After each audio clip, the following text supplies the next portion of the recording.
Olá, alunos! Nesta aula, estudaremos os motivos que provocaram o fim do Estado Novo, bem como os resultados políticos deste fato histórico. Entre 1939 e 1945, ocorreu a Segunda Guerra Mundial, e até 1940, o governo Vargas não havia definido claramente sua posição, isto é, se apoiava o eixo ou os aliados. O eixo era composto pela Alemanha, Itália e Japão. De início, Vargas se mostrou empolgado com as vitórias fulminantes da Alemanha.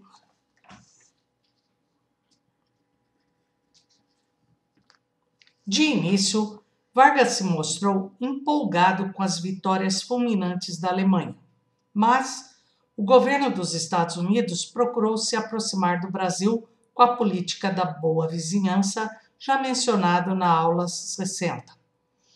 Em 1940, os Estados Unidos concederam um empréstimo de mais de 20 milhões de dólares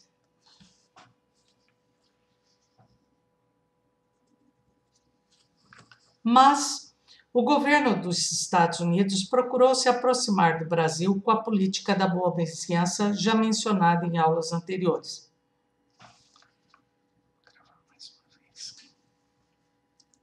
Mas o governo dos Estados Unidos procurou se aproximar do Brasil com a política da boa vizinhança já mencionada em aulas anteriores. Em 1940, os Estados Unidos concederam um empréstimo de 20 milhões de dólares para a construção da Companhia Siderúrgica Nacional em Volta Redonda, no Rio de Janeiro. Esse fato levou a um acordo de cooperação econômica e militar entre os dois países, levando o Brasil a apoiar os aliados na guerra. Os acordos garantiram aos Estados Unidos o fornecimento de borracha, bem como a utilização de bases militares no Nordeste brasileiro. Em janeiro de 1942, o Brasil rompeu relações diplomáticas com o eixo. A reação alemã, com o rompimento, ocorreu em agosto de 1942, com submarinos alemães torpedeando e afundando 5 navios mercantes brasileiros. No mesmo mês, Getúlio Vargas declarou guerra à Alemanha. Em novembro de 1943, foi criada a FEB, Força Expedicionária Brasileira, bem como a convocação de cerca de 25 mil militares de várias partes do país. A Força Aérea Brasileira e a Marinha também participaram com operações militares entre 1944 e 1945, com o lema Senta Pua. Os soldados brasileiros ficaram conhecidos como pracinhas. De início, o exército brasileiro se mostrou mal preparado e mal equipado para a guerra e perderam as primeiras batalhas. Após ser reequipado e passar por treinamento com soldados americanos, o exército brasileiro teve participação satisfatória lutando no fronte italiano. Ao final, foram 454 brasileiros mortos em combate. A participação do Brasil na guerra criou uma situação complicada, pois internamente o país vivia um regime ditatorial e externamente lutava contra as ditaduras nazifascistas na Europa. Em outubro de 1943, após sucessivas reuniões, membros da elite liberal de Minas Gerais publicaram o Manifesto dos Mineiros, com cerca de 50 mil exemplares impressos clandestinamente numa gráfica em Barbacena. Foi uma manifestação aberta contra a ditadura assinada por membros de famílias tradicionais de Minas Gerais.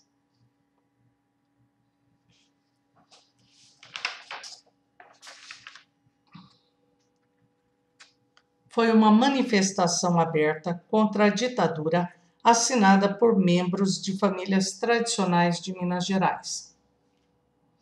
O governo afastou-se dos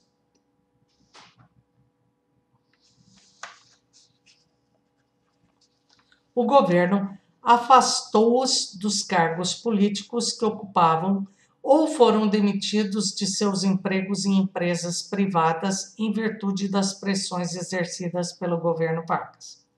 O manifesto abriu espaço para que outros documentos da mesma natureza viessem a público, como a Declaração de Princípios do primeiro Congresso Nacional de Escritores em janeiro de 1945.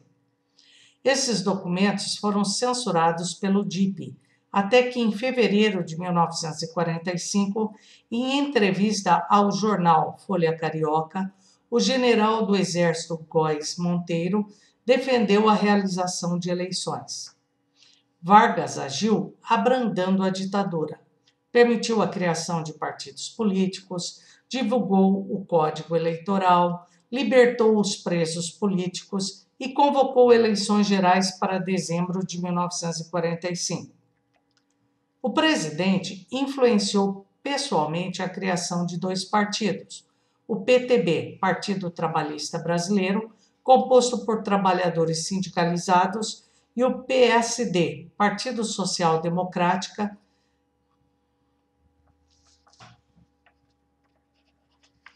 o presidente influenciou pessoalmente a criação de dois partidos, o PTB, Partido Trabalhista Brasileiro, composto pelos trabalhadores sindicalizados, e o PSD, Partido Social Democrata, que reunia os interventores estaduais e a burocracia estatal participante do Estado Novo. Outros partidos foram formados: a UDN, União Democrática Nacional, de cunho liberal e de oposição a Vargas, o PCB, Partido Comunista Brasileiro, o PSP, Partido Social Progressista, o PR, Partido Republicano, o PDC, Partido Democrata Cristão, e o PRP, Partido da Representação Popular. Os aliados do presidente lançaram um queremismo, propondo a permanência de Vargas na presidência, e contou com forte apoio popular. Em 1929,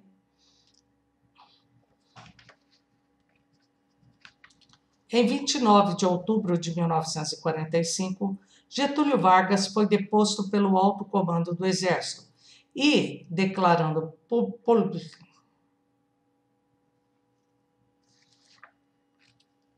Em 29 de outubro de 1945, Getúlio Vargas foi deposto pelo alto comando do Exército e, declarando publicamente que concordava com a deposição, retirou-se para São Borja, sua cidade natal. No dia seguinte,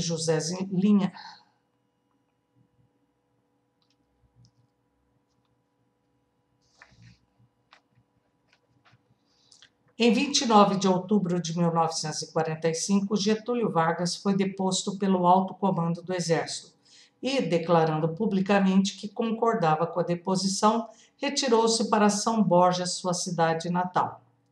No dia seguinte, José Linhares, presidente do Supremo Tribunal Federal, assumiu a presidência da República, para transmiti-la, em janeiro de 1946, ao candidato vitorioso nas eleições, Eurico Gaspar Dutra.